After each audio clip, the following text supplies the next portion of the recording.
The category manager knew he was in trouble. He had been summoned to a meeting with the CIO with very little notice.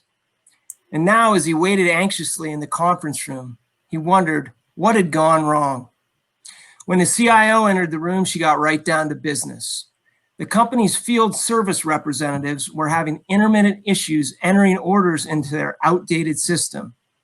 As a result, they were losing out on revenue, and the COO was not happy. The order entry system was scheduled to be replaced next year, but that timeline had to be accelerated. The category manager breathed a sigh of relief, looked at the CIO, and said, "Let's put together a plan." Within 1 month, they finalized the requirements for a cloud-based system. They engaged a short list of suppliers because time was of the essence. And they selected the technology and began the implementation. The new order entry system was up and running in time for their busiest season. And an enhanced mobile interface was increasing field service productivity and resulting in 15% greater sales per rep on average.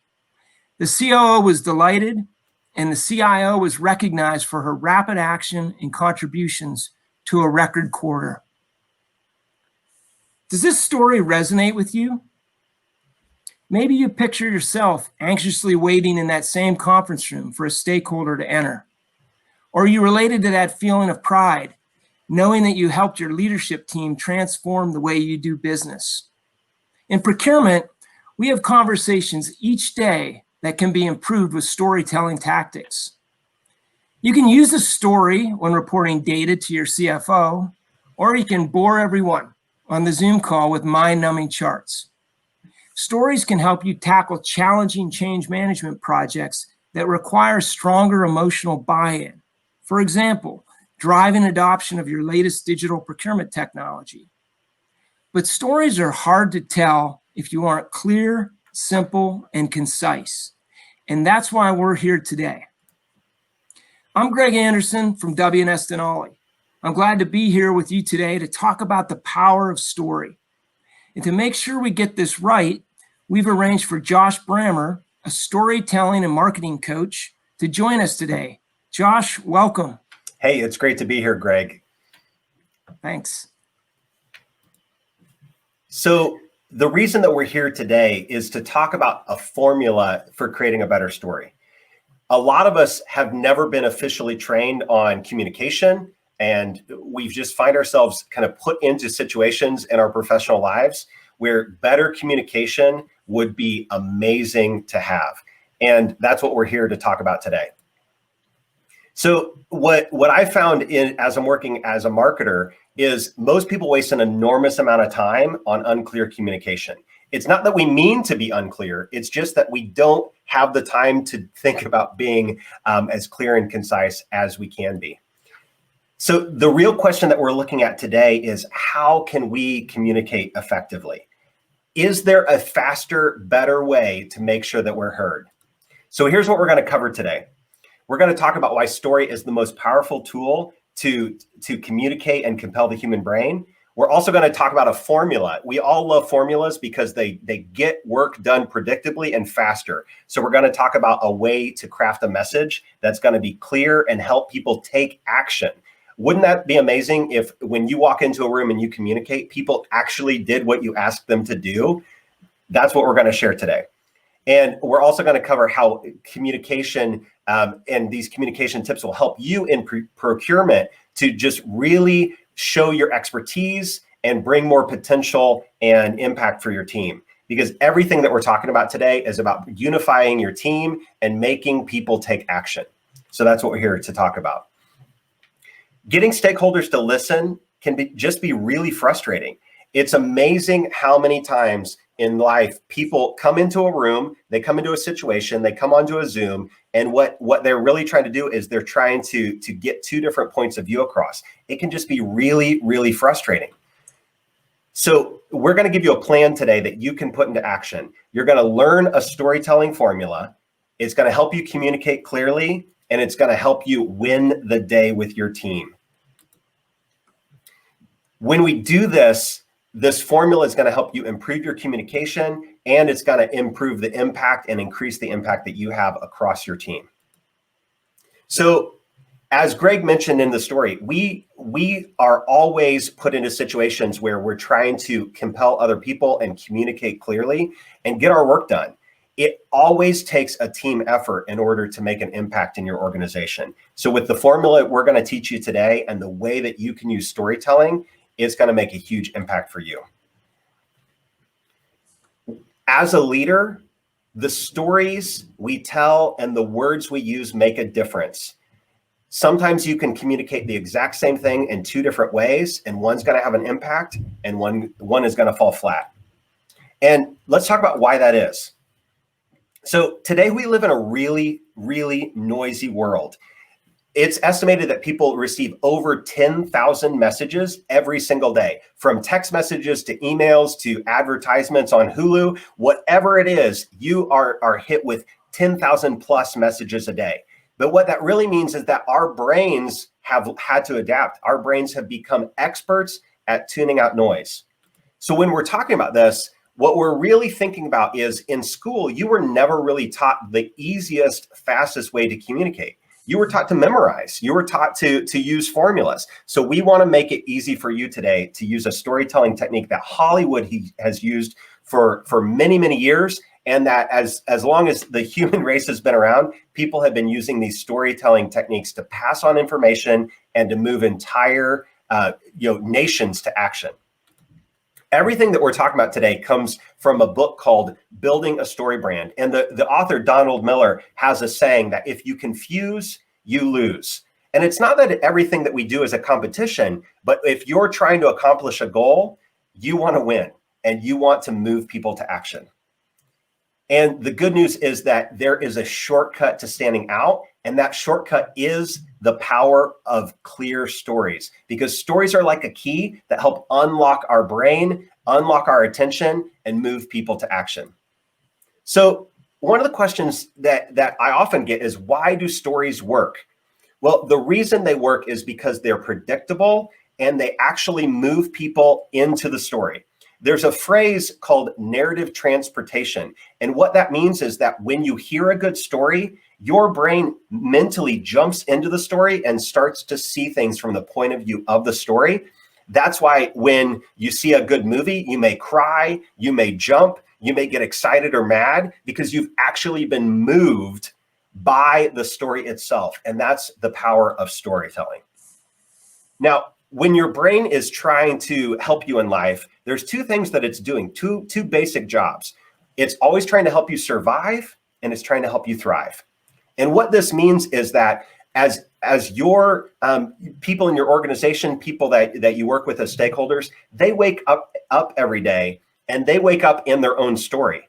And what their brain is actually doing as those 10,000 messages are shoved in their face, their brain is looking to do two things: keep themselves alive and help them thrive. And what that means is that story can help you move people to action, because if you help people get what they want and do things that help their life and make it more beneficial, their brain naturally is looking for those pieces of communication, how to help them survive, how to help them thrive in the marketplace. Maslow talked about this with the hierarchy of needs. What this means is that every day people wake up and they find themselves in a situation in their life where they've got a problem. They've got things that they need to take care of. And you need to understand who you're talking to so that you can hit them in the right way with the right message so that they really can break through the noise with the stories that you tell. So let's dig in and learn the proven formula for telling a clear story. This formula is going to change the way you watch movies, and it's going to change the way that you can communicate in your organization. So before we do that, we sent out a little postcard that had this question: what's the biggest storytelling mistake that most people make? A, the story's too long. B, you're playing the hero in the story. C, there's not enough conflict. Or D, the story is just plain confusing.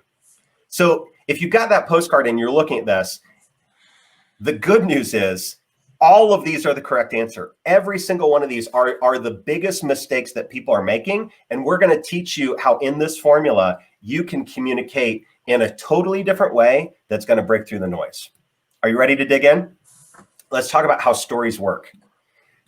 So in a story, we meet a character, and the character has a problem.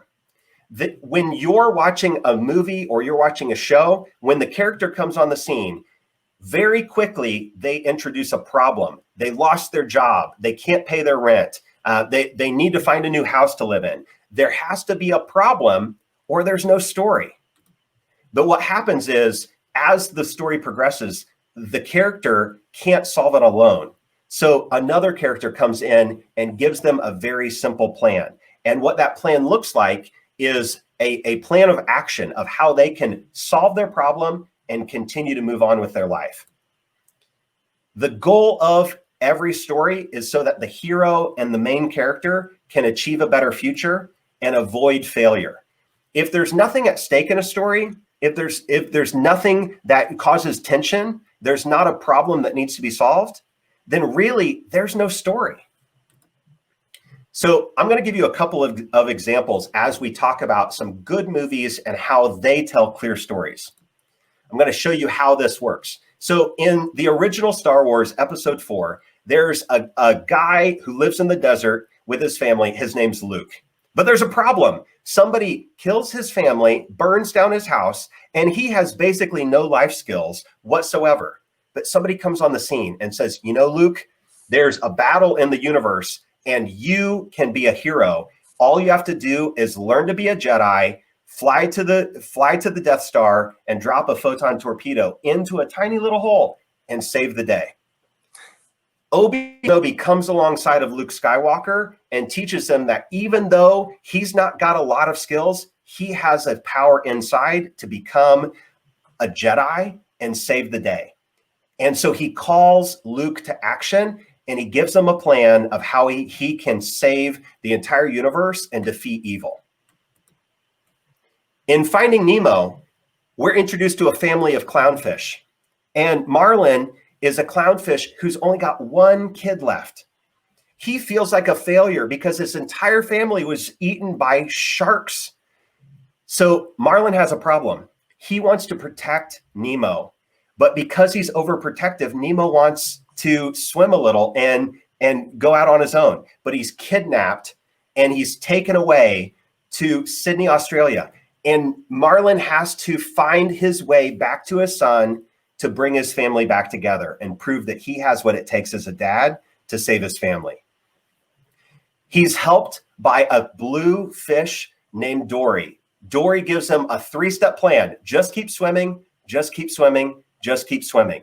And through that story, Dory is a guide to help Marlin find his way back to Nemo and reunite his family. All right, last one, Toy Story. Toy Story is the story of a little cowboy named Woody. And Woody has a problem. There is a new toy in town, a shiny Space Ranger. And the problem is Woody feels like he's going to get replaced. What does he have to compete with a shiny Space Ranger toy? And what happens is that Buzz and Woody, as an unlikely pair, learn from each other, and they learn that they have to escape the creepy neighbor Sid. They've got to find their way back to Woody, and they've got to be there for their boy. And the moral of the story is Woody realizes is if he's there for his boy, then that is enough. And that means that he has a place and he belongs to Andy. So through all of these stories, what you'll see is a common thread that the hero can't solve their problem on their own. They always need somebody to come alongside of them and give them a plan and call them to action so that they can have success in their life and avoid failure. But what does this have to do with the real world? So these are some tips that we recommend as you're looking at how to tell stories in your organization and in your day-to-day life. Now, these tips will work whether you're talking to your kids or whether you're talking to a stakeholder or your boss. Tip number 1, make sure that your audience that you're speaking to is the hero. It's not about your team. It's not about your solution. It's not about your great plan. Those things don't matter as much as it means to help the hero. But you have to focus on the problem. You have to focus on a problem that your audience wants to solve. Because every day what happens is you wake up in a story and your audience wakes up in a story. And if you're the hero in the story and they're the hero in the story, you're in two different stories. So what you have to do is you have to learn how to be the Obi-Wan, to be the Buzz Lightyear, to be Dory the fish. You have to learn how to be a guide to come alongside the audience that you're speaking to and help them solve the problems that they want to solve. And how you do that is you give them a really simple plan. Usually it's 3 steps. 3s are really easy for people to remember, and it's just an easy way for you to communicate. But at the end of the day, you have to call people to action. It's amazing how much communication happens where people talk in big, grand plans, but they don't actually tell people what you want them to do. Your communication will immediately improve tomorrow if you start to be clear about what you need people to do. And finally, number 5, you need to remind people what's at stake. There's got to be a sense of what's at stake for success and what could happen if they don't solve their problem. So in summary, this is the formula for a clear story. You make your audience the hero. You focus on the problem they want to solve. You give them a really simple plan, call them to action, and remind them what's at stake. Now, Greg, let's go back to the story that you shared at the beginning and talk about how this formula applies to that. Yeah, sure, Josh. So in the story I told, the CIO was the hero, right? The category manager from procurement was her guide, helping her to put together an answer to address the problem that she had. And the problem that she had was this outdated system, right, that the reps were using and complaining about. They were missing out on orders. It was hurting their productivity. Mm-hmm. So they came up with a plan, and they made it a simple plan, right? Let's outline those requirements, finish those off. Let's go with a short list of suppliers and really sort of do a rapid selection of the technology that's out there. And then it's not enough just to pick it, right? They had to call a team together and move people to action to get that new solution deployed quickly so that they were ready for their busy season. Mm-hmm. And what was at stake in the story that I told was really revenue, right? Which is something, when you think about it for procurement, that's not always what you think about. You think about cost savings and bottom line, but this was a top line issue that procurement was able to help with. So the stakes were very high for the company. If this didn't change, they would continue to lose revenue. So it was a very important initiative, and it really showed the impact that great procurement can have. Yeah, that's amazing, Greg. One of the things that sticks out to me is it's not natural for a lot of people in their jobs. They're thinking about the directive that they've been given or the project that they need to complete. So what can be counterintuitive about telling a clear story is you have to really stop and give some deep thought to what is it that the CIO is trying to accomplish. Well, at the end of the day, he's trying to stop losing revenue. And she may be looking for this solution or that solution. But what was interesting about it is there's a way to come alongside and help them fix the problem that they want to solve, but do it in a way that you can let your expertise shine as a professional. And so I just love that story because it's so clear how the hero in the story is not the team of procurement. It's actually the CIO gets to solve their problem, and you get to come alongside them and guide them through this busy season so that they can stop losing revenue. It's just such a great example. And thanks, I think Rich. Yeah, sure, no problem, Josh. I think that's something procurement does every day, but maybe we're just not communicating that effectively enough. Yeah, it's amazing how often we just get so busy, we don't stop and think about what it is that the people we're communicating with want.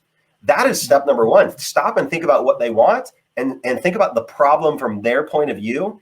As soon as you start doing that, your communication will change. Then you just need to think about what is the easy plan you can give them and how do you call them to action. And when you do that, you unlock that power of Hollywood storytelling that really, really gets people on the same page, moving in the same direction. Absolutely. So hopefully for everyone, this session's inspired all of you to learn this story formula so that you can communicate clearly and win the day with your team.